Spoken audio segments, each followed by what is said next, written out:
Chemistry Standard 12.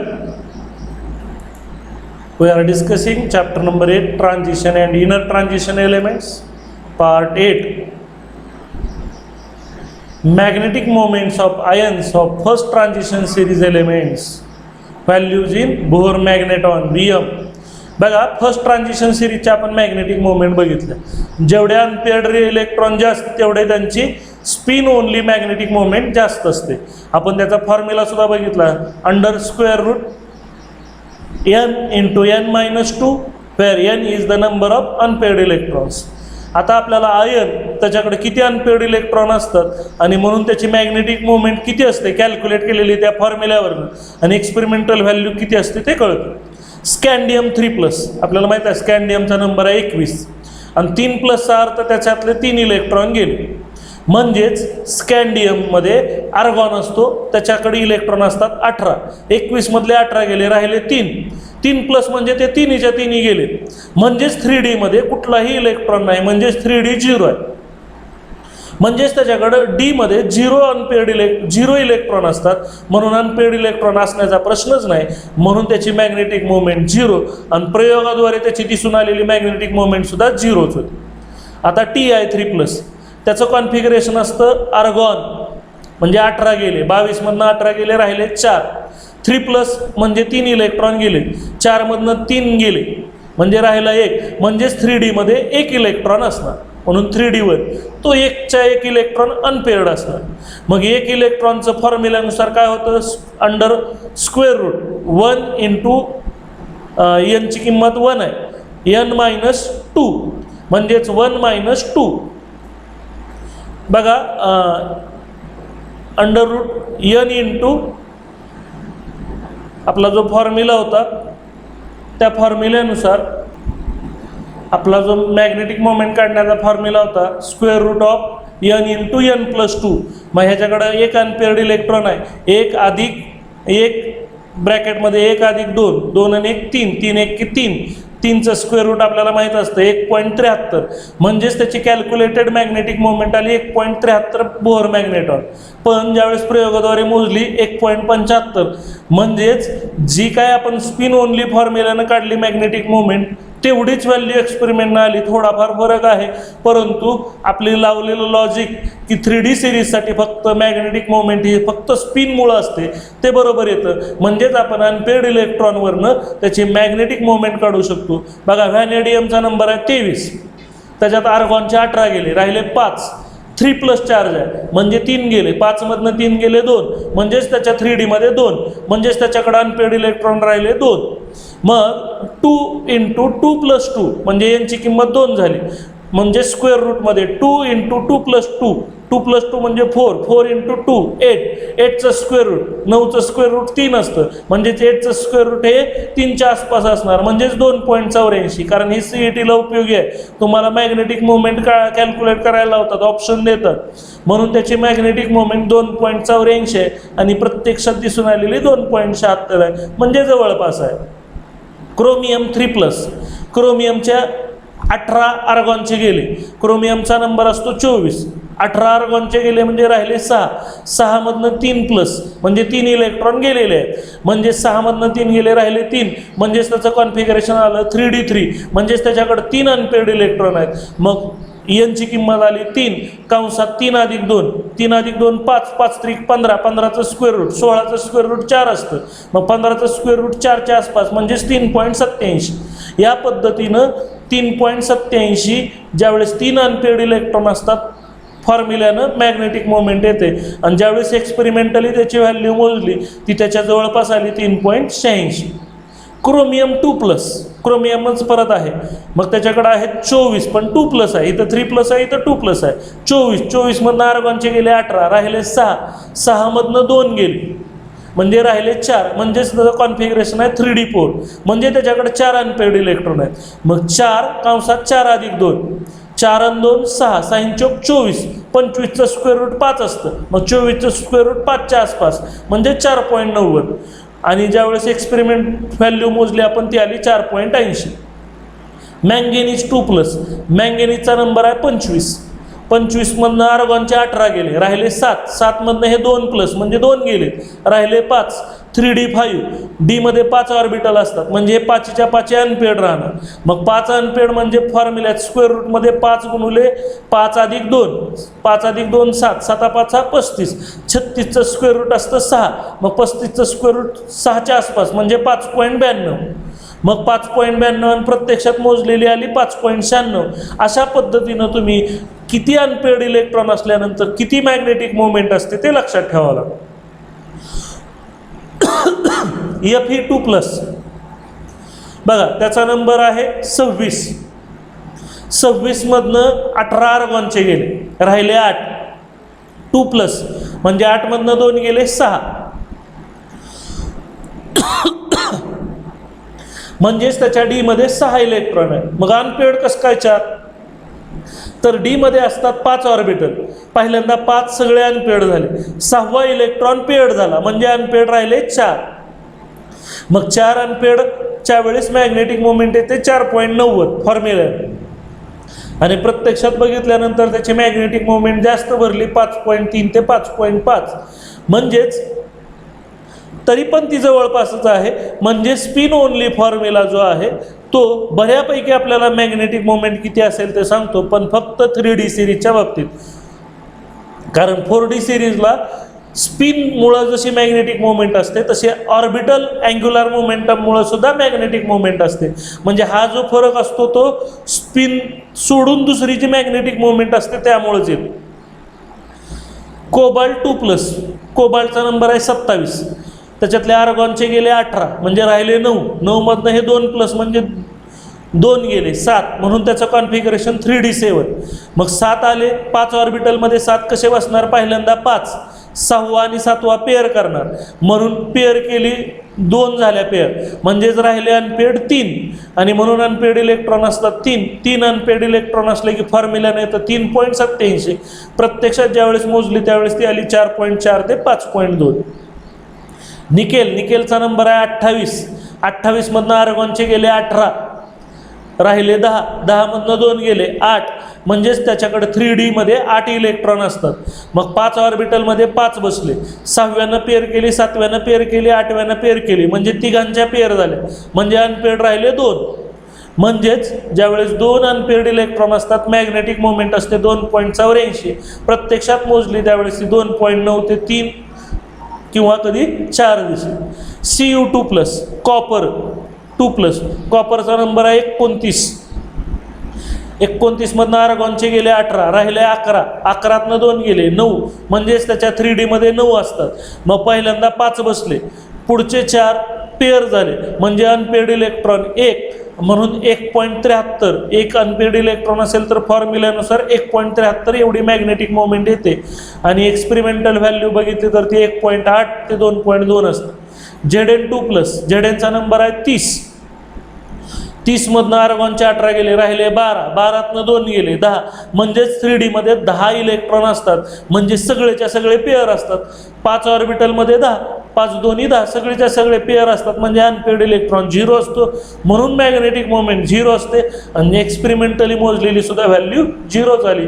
अशा पद्धतीनं तुम्ही मॅग्नेटिक मोमेंट कॅल्क्युलेट करू शकता आसपास, आणि तुम्हाला ही कॅल्क्युलेट करा म्हणून CETला प्रश्न येतात, किंवा रेग्युलरला सुद्धा 1-1 मार्काला येऊ शकतात. त्यावेळेस तुम्हाला त्याच्यातले अनपेड इलेक्ट्रॉन शोधता आले पाहिजेत, आणि फॉर्म्युला आठवला पाहिजे, square root of n × n+2. Colour of 3D transition series, colour हा सुद्धा अनपेड इलेक्ट्रॉनवरच डिपेंड आहे. मग अनपेड इलेक्ट्रॉन कसे काढायचे ते शिकवलं. स्कॅन्डियम 21, त्याच्यातले आर्गॉनचे गेले 18, राहिले 3+ आहेत, म्हणजे 3 मधले 3 गेले, म्हणजेच 3D मध्ये 0 आहेत. अनपेड इलेक्ट्रॉन 0 आहेत, मग एकही अनपेड इलेक्ट्रॉन नाही, म्हणजेच कोणी फिजिबल लाईटमधलं रेडिएशन शोषण्याचा प्रश्नच नाही, म्हणून असा आयनचे कंपाऊंड हे कलरलेस असणं. Ti3+, Tiचा नंबर असतो 21. 21 मधनं आर्गॉनचे 18 गेले, राहिले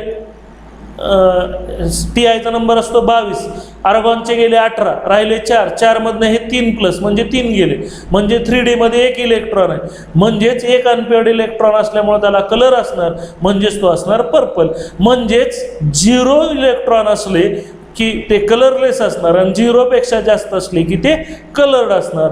आणि या पद्धतीनं प्रत्येक आयनचा आपण कलर्ड आहे की कलरलेस आहे ओळखू शकतो. कलर लक्षात राहत असतील तर ठेवा, अन्यथा फक्त ओव्हरलुक करा. फक्त कलर्ड आहे की कलरलेस आहे असा प्रश्न विचारतात आणि त्यावेळेस आपल्याला सांगता आलं पाहिजे कलरलेस किंवा कलर्ड आहे. कॅटालिटिक प्रॉपर्टीज बघा, हे जी 3D सिरीज आहे डी ब्लॉकमधली म्हणजेच ट्रान्झिशन एलिमेंट्स आहेत, त्यांचा रोल कॅटालिस्टचा सगळ्यात जास्त आहे. उदाहरणार्थ आपल्याला आठवत असेल हायड्रोजिनेशन, त्यावेळेस आपण हायड्रोजिनेशन म्हणजेच रिडक्शन करायचो, त्यावेळेस कॅटालिस्ट ठरलेले असायचे, प्लॅटिनम, पॅलॅडियम, निकेल. तर निकेल हा 3D सिरीजमध्ये, म्हणजे ह्या सर्वांचा सगळ्यात जास्त कॅटालिस्ट म्हणून वापर केला जातो. आता कॅटालिस्ट कशाला म्हणतात, तर जो रिॲक्शनचा स्पीड वाढवतो, रिॲक्शनमध्ये भाग न घेता, प्रत्यक्षरित्या भाग न घेता जो रिॲक्शनचा स्पीड वाढवतो तो कॅटालिस्ट असतो. मग हे सगळे 3D सिरीजमधले किंवा डी ब्लॉकमधले किंवा ट्रान्झिशन एलिमेंट हे नेहमी कॅटालिस्ट म्हणून काम करतात, म्हणजेच अनेक रिॲक्शनचा ते स्पीड वाढवतात. मग त्यांचं कॅटालिस्ट म्हणून का काम करू शकतात. बाकीच्या रिप्रेझेंटेटिव्ह एलिमेंट म्हणजे एस ब्लॉक आणि पी ब्लॉक हे कॅटालिस्ट नसतात, मग हेच एवढे कॅटालिस्ट म्हणून काम का करतात त्याच्याबद्दल आपल्याला शिकायचं. Transition metals and their compounds exhibit good catalytic properties. हे जे ट्रान्झिशन मेटल्स असतात आणि त्यांचे कंपाऊंड्स असतात ते दुसऱ्या रिॲक्शन कॅटालिटिक करण्याचं काम अतिशय चांगल्या प्रकारे करतात. They have proven to be good homogeneous and heterogeneous catalyst. कॅटालिस्टचे 2 प्रकार असतात, होमोजिनियस आणि हेट्रोजिनियस. हे दोन्ही प्रकारचे कॅटालिस्ट म्हणून काम करतात, होमोजिनियस पण आणि हेट्रोजिनियस पण. पार्टली कशामुळे बघा हे कॅटालिस्ट म्हणून काम करू शकतात, partly because of their ability to participate in different oxidation reduction steps of catalytic reactions. These steps involves changes in the oxidation state of these metal ions. बघा ह्यांनी कॅटालिस्ट म्हणून करण्याचं काम का करतात, तर आपल्याला माहित आहे कॅटालिस्ट हे कॅटालिस्टकडे कशाची क्षमता पाहिजे, ऑक्सिडेशन आणि रिडक्शन करण्याची क्षमता पाहिजे, तरच ते कॅटालिस्टचं काम करतात.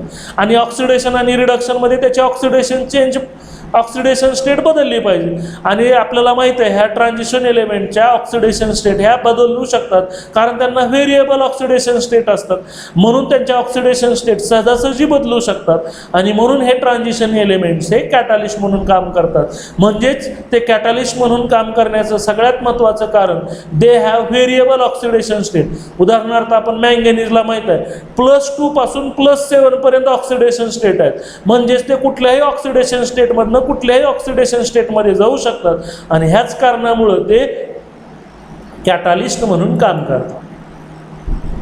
Compounds of Fe, CO, Ni, Pd, Pt, Cr etc. Are used as a catalyst in the number of reactions. बघा ह्या 3D सिरीजमधले फेकोनी आणि पुढच्या सिरीजमधले पॅलॅडियम, प्लॅटिनम, 3D सिरीजमधला क्रोमियम हे महत्त्वाचे कॅटालिस्ट आहेत जे अनेक रिॲक्शनमध्ये वापरतात. The compound enhance the rate of chemical reaction.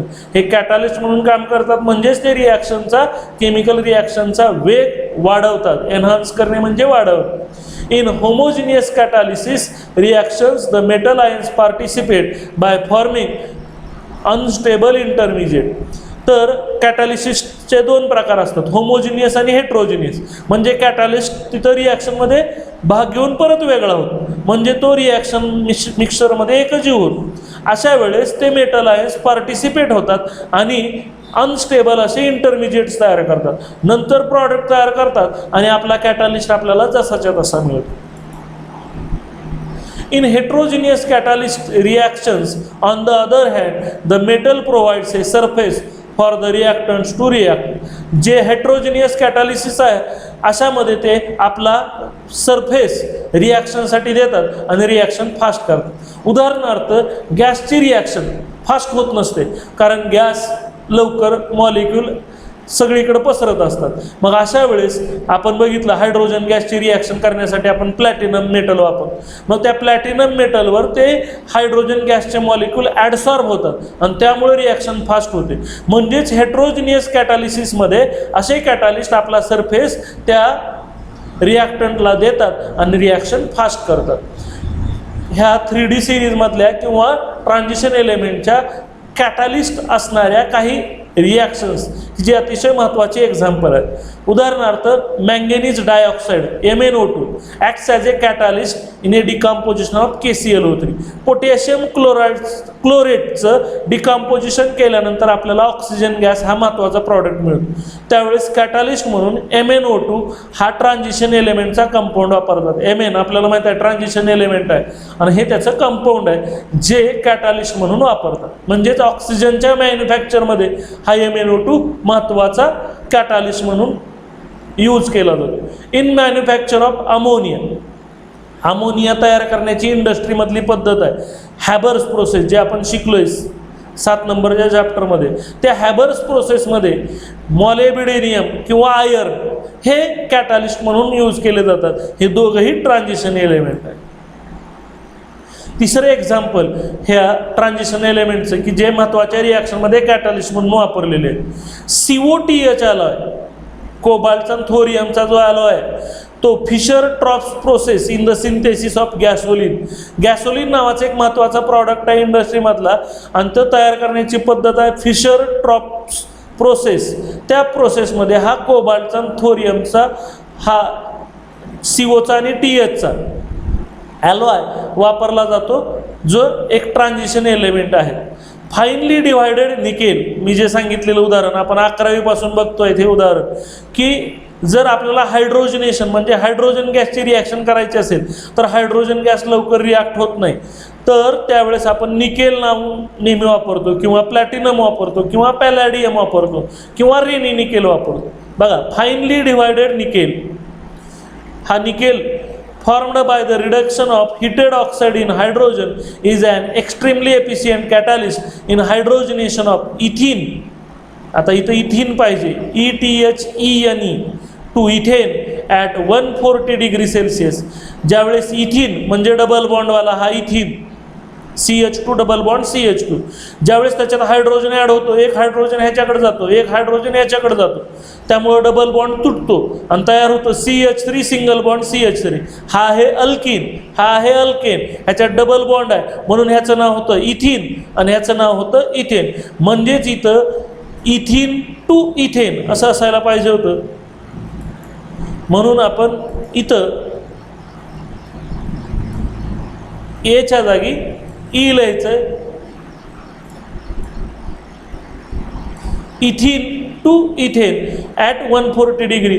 म्हणजेच आपल्याला लक्षात ठेवायचं आहे की इथीन त्याचं जर हायड्रोजनेशन केलं तर आपल्याला उष्णता द्यावी लागते 140 डिग्रीपर्यंत, पण कॅटालिस्ट म्हणून वापरावा लागतो फाईनली डिवायडेड म्हणजे अतिशय बारीक केलेली निकेलची पावडर. त्यावेळेस आपल्याला CH3 सिंगल बॉन्ड CH3 म्हणजे मिळतो इथेन. हा इथीन हा हायड्रोजनचा एक ॲटम ह्याच्याकडे जातो CH2चं बनतं CH3, हायड्रोजनचा एक ॲटम ह्याच्याकडे जातो CH2चं बनतं CH3. एक एक व्हॅलन्सी वाढल्यामुळे डबल बॉन्ड तुटतो आणि डबल बॉन्डच्या जागी सिंगल बॉन्ड येतो. म्हणजे हा आहे अल्किन आणि हा आहे अल्केन.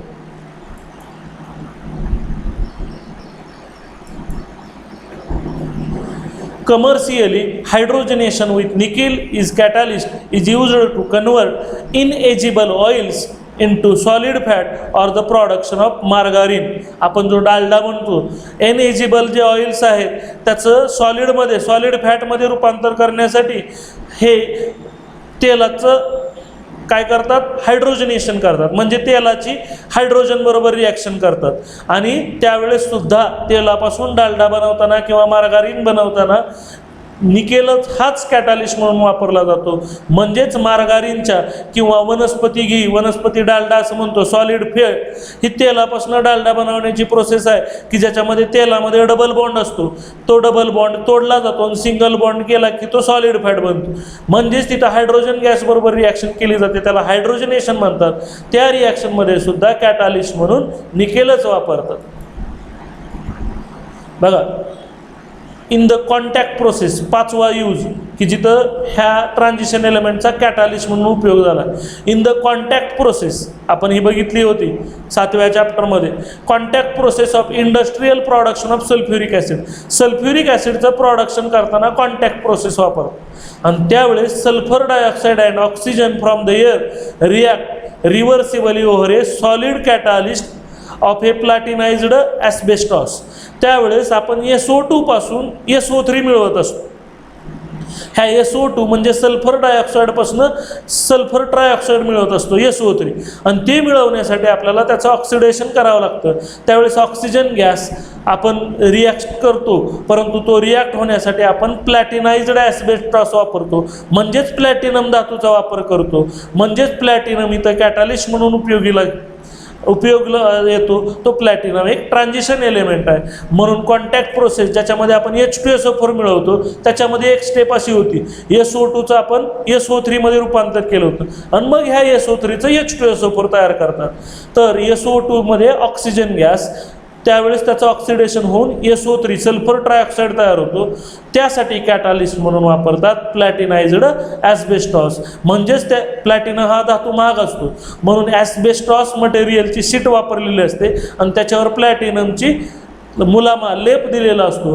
म्हणून आपला प्लॅटिनम तिथं कॅटालिस्ट म्हणून काम करतो आणि सल्फर डायऑक्साईडचं इझिली सल्फर ट्रायऑक्साईड होतं आणि सल्फर ट्रायऑक्साईडपासून सल्फ्युरिक ॲसिड मिळवलं जातं. ही जी प्रोसेस आहे इंडस्ट्रीमधली त्याला कॉन्टॅक्ट प्रोसेस असं म्हणतात, जे आपण डिटेल 7 चॅप्टरमध्ये शिकलो. 6वी जिथं ट्रान्झिशन एलिमेंट कॅटालिस्ट म्हणून वापरले जातात ते आहे कार्बन मोनॉक्साईडपासून कार्बन डायऑक्साईड तयार करणं. Carbon dioxide and hydrogen are formed by the reaction of carbon monoxide and steam at about 500 degrees Celsius with an FeCr catalyst. बघा, कार्बन मोनॉक्साईडची आणि पाण्याच्या वाफेची स्टीमची रिॲक्शन करून आपण कार्बन डायऑक्साईड महत्त्वाचा आणि हायड्रोजन असा दुसरा प्रॉडक्ट मिळवू शकतो. आता हायड्रोजन मिळाल्यामुळं काय होतं बघा, हायड्रोजन मिळाल्यामुळं आपण पाण्यापासून हायड्रोजन तयार करू शकतो, जे इंधन म्हणून वापरता येऊ शकतं. म्हणजेच पाण्यापासून जर हायड्रोजन मिळवायचं असेल तर कार्बन मोनॉक्साईड लागतो आणि कार्बन डायऑक्साईड लागतो. त्यावेळेस कॅटालिस्ट म्हणून हा Feचा आणि Crचा म्हणजे आयर्न आणि क्रोमियम हा दोघांचा ॲलॉय हा कॅटालिस्ट म्हणून वापरला जातो. दोघंही ट्रान्झिशन एलिमेंट आहेत आणि त्यासाठी आपल्याला टेम्परेचर मात्र 500 डिग्री सेल्सिअस द्यावं लागतं. म्हणजेच इथं ट्रान्झिशन एलिमेंटचा कॅटालिस्ट म्हणून वापरला. म्हणजे एवढ्या आपण महत्त्वाच्या रिॲक्शन बघितल्या की जिथं सगळीकडं हे ट्रान्झिशन एलिमेंट्स हे कॅटालिस्ट म्हणून वापरले. म्हणून इंडस्ट्रीमधल्या किंवा केमिस्ट्रीमधल्या महत्त्वाच्या प्रोसेस की जिथं ट्रान्झिशन एलिमेंट हे कॅटालिस्ट म्हणून वापरलेत अशा 6 एक्झाम्पल्स आपल्याला दिलेले आहेत. थँक्यू.